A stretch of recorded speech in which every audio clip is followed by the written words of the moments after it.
Iboya y Bochechemo for Ibalifa.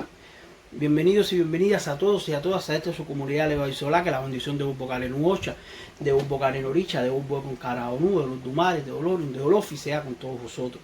Si me estás viendo en mi página de Facebook, dale me gusta, sígueme, también te pido que te suscribas a mi canal de YouTube, que le den me gusta a los videos para que YouTube pueda posicionar los videos, así sus hermanos y hermanas de fe que deseen encontrar el contenido religioso les sea más fácil hallarlo. También pueden seguir a mi Orbinillo, Bar de León y Changón, su canal que sube contenido bastante interesante. A los que han pertenecido a esta comunidad, un principio le doy las gracias, a los nuevos bienvenidos. Espero que mi conocimiento de IFA, lo que he aprendido, lo que estudio cada día de mi vida, les sea beneficioso en cada aspecto de la suya. Bien, hoy vengo a hablar sobre un factor que es primordial, es un factor que muchos religiosos olvidan. Y no es que olviden, es que no se les instruye. Yo creo que nosotros como religiosos, nuestro principal baluarte en el desempeño de nuestro camino en la tierra, en la práctica de nuestra fe, es defenderla. Es portar la bandera de nuestra religión con orgullo, enaltecer nuestra cabeza, enaltecer nuestra voluntad y nuestra fe donde quiera que nosotros vayamos. Nosotros, la religión de nosotros, tristemente en el mundo entero, sobre todo en estos países desarrollados, por muchas personas es visto como una cosa satánica, como una idolatría, como algo que se les ha llamado brujería, que yo en sí me canso de decir cuando se me dice eso, que eso es ignorancia, ya que la brujería proviene de la palabra vudú, que es de una religión haitiana, que no tiene nada que ver con la regla de 8 o la regla de Ifá. Pero lamentablemente, durante muchos años, por la no correcta función de la profetización de Ifá y de llevar el mensaje de Ifá de una manera correcta, de una manera cordial, de una manera paulatina, de una manera entendible hacia el resto del mundo, se nos ha catalogado de esto, de más una secta que una religión. Hoy en día muchos hermanos de fe están haciendo por el enaltecimiento de la regla de 8 Ifá. Muchos hermanos y hermanas de fe están trabajando en las redes sociales, en los diferentes campos religiosos, para hacer por la religión, no solamente hacer por nuestras casas religiosas, no solamente hacer por nuestros ahijados, no solamente hacer por las personas que vienen a nuestra puerta, sino hacer por la religión. Eso es uno de mis principales conceptos, eso es uno de mis principales baluartes, eso es uno de mis principales motivaciones, hacer algo más grande que nosotros mismos, que es hacer algo por la fe, hacer algo por la grandeza de la fe. Nosotros los religiosos, los que pertenecemos a la regla de 8, a la regla de Ifá, estamos en una guerra desde hace mucho tiempo, desde el tiempo de la esclavitud estamos en una guerra en la que se ha querido destruir nuestra religión y nunca se ha podido destruir porque la voluntad de nuestros ancestros, la voluntad de los esclavos, esa voluntad férrea de mantener su fe aún en las cadenas y después de delegársela a sus hijos y sus hijos a las siguientes generaciones, es lo que nos ha llevado hoy por hoy a que la fe sobreviva. Y somos nosotros los que estamos en el ahora, los que estamos en el mundo, los que debemos continuar esa guerra en lucha de vencer y hacer de nuestra religión algo que sea digno a los ojos del mundo.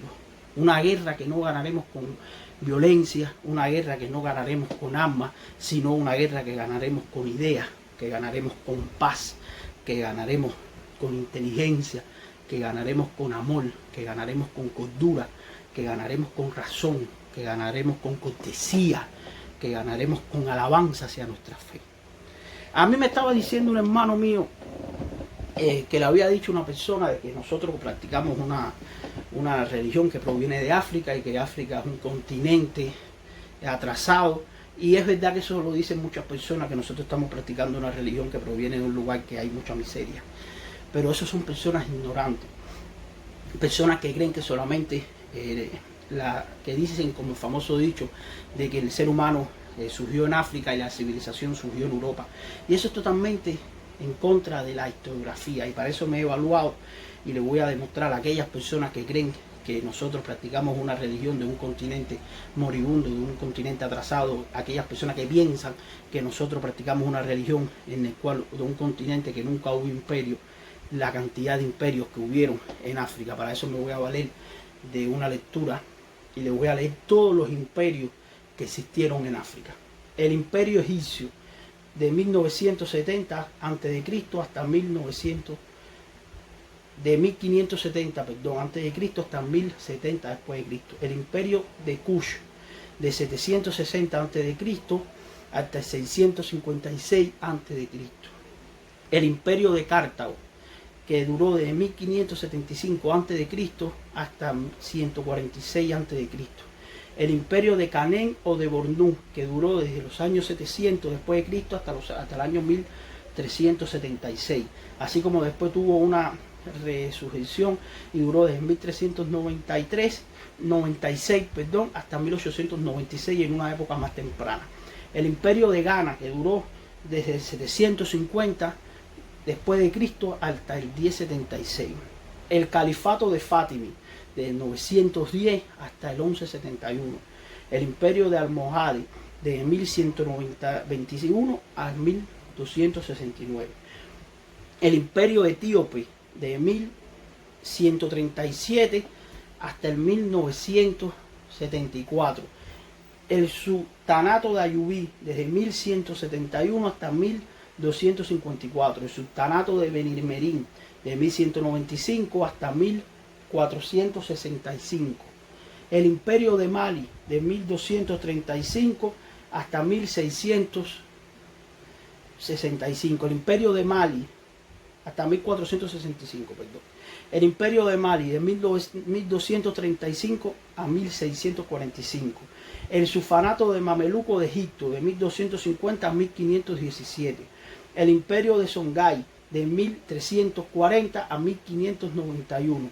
El imperio de Jolof o Wolof, de 1360 a 1889. El reino de Congo, de Utara o de Ouattara, de 1395 y 1888. Ahí ya en el reinado de Congo, y el siguiente reinado, que es el imperio de Oyo, de los años 1400 a los años 1895, es el imperio que más nos legaron a nosotros la religión.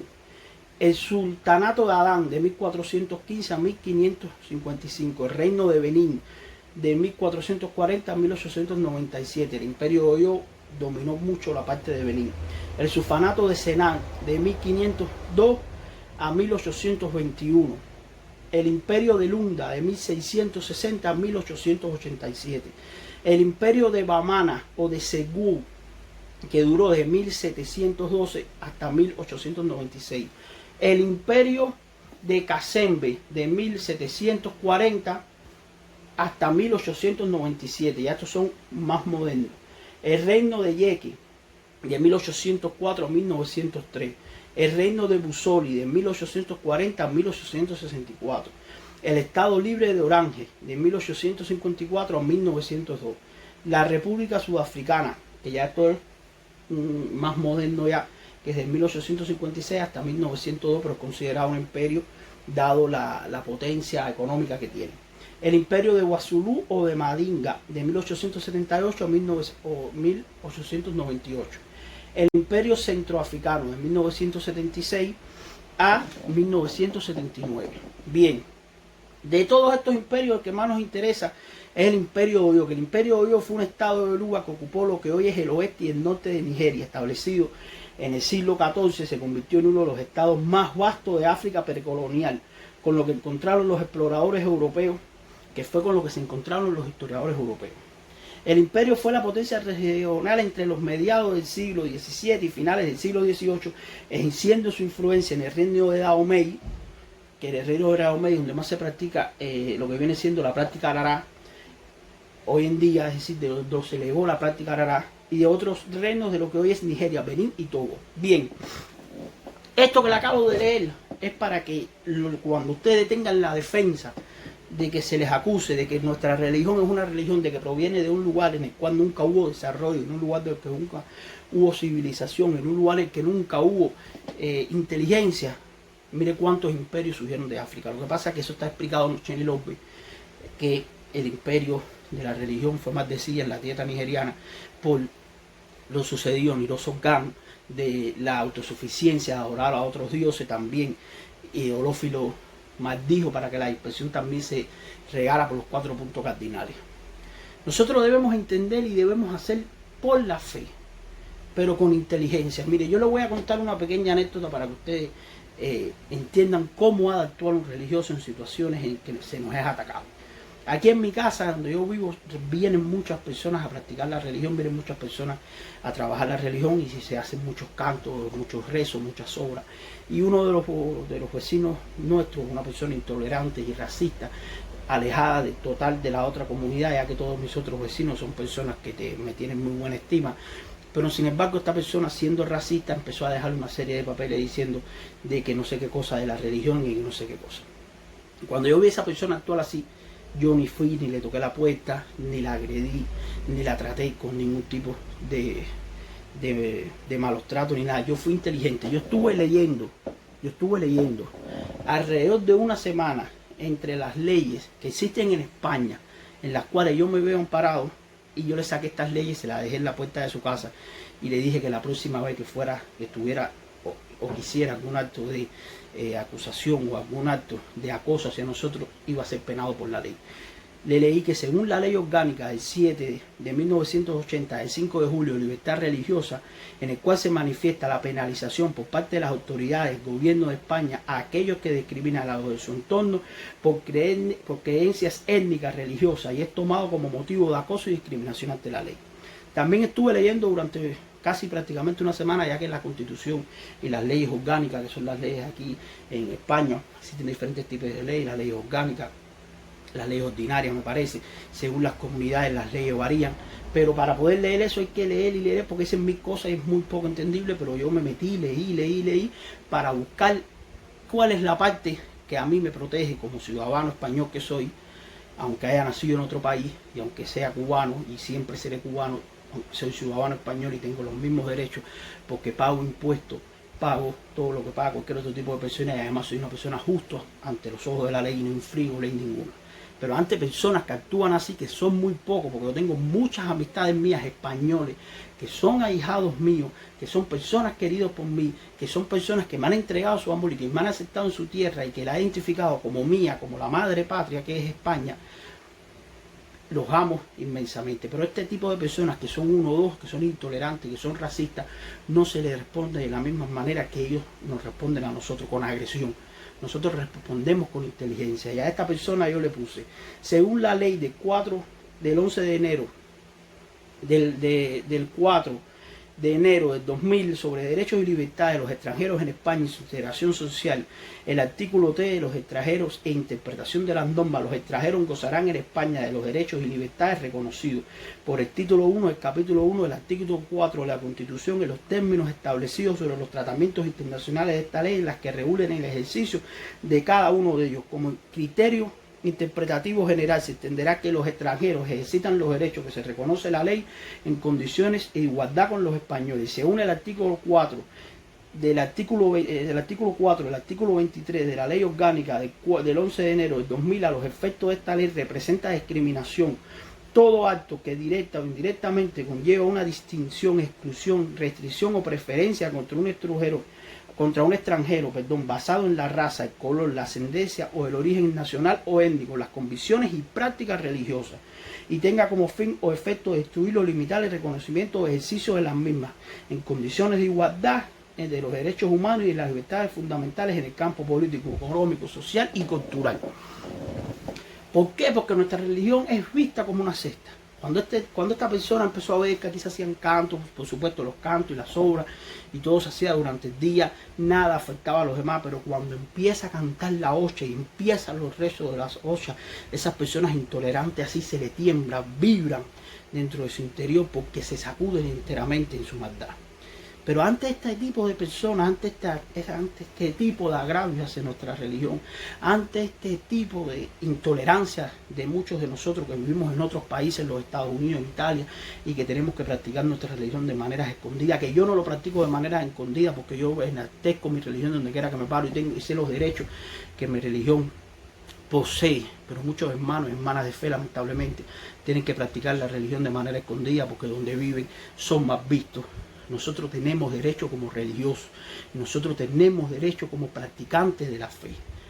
Yo hace poco lo volví a hacer, yo he renunciado y renunciaré a todas aquellas personas que están haciendo campaña y que me han invitado para que yo les dé entrevistas en programas de unificación religiosa. en programas de asociaciones, porque yo no creo en las asociaciones, yo no creo en eso. Eso son personas que están haciendo por su bien, están haciendo por su propaganda, no están haciendo por la religión. Para mí mi hermandad y para mí mis hermanos y hermanas de fe son todos aquellos que profesan la Ocha y que profesan Ifá, son todos aquellos que me escriben, son todos aquellos que me ven, todos ustedes para mí son de mi mismo grado y son de mi misma igualdad. Todos nosotros somos blancos, somos negros, tenemos de Congo, tenemos de Carabalí, tenemos de indio. Todos llevamos esa mezcla en la sangre y esa mezcla es nuestra religión. Y la verdadera pasión de nosotros los religiosos, la verdadera pasión de lo que debemos hacer hoy en día por la fe es crecerla y darla a conocer como una religión. No sentir vergüenza de lo que nosotros practicamos, no practicarlas escondidas, que nosotros podamos enaltecernos a nosotros mismos, llevar nuestros idefá, llevar nuestros gorros, llevar todo aquello que nos caracteriza, y llevar todos aquellos que nos sentamos identificados en nuestra religión de manera amplia, de manera en que nosotros podamos divulgar la palabra de Ifá sin bochorno, sin temor. Y eso es hacer por la fe, hacer por algo más que nosotros mismos, hacer por no solamente por lo que nosotros queramos resolver esto, resolver aquello, ir más allá, hacer por nuestra religión, hacer un poco de lo que hicieron nuestros ancestros, enseñar, legarla, sentir orgullo hacia nuestra religión. Porque no hay religioso, como lo dijo Rúmila, no hay de aquel que diga ser hijo mío y que piense que no será aprobada su fe. Nosotros debemos enaltecernos inmensamente en la voluntad de hacer por nuestra religión, de esparcirla, de defenderla y de llevarla siempre en la frente con orgullo. Y por Iboya y por Cheche, no for Balifá.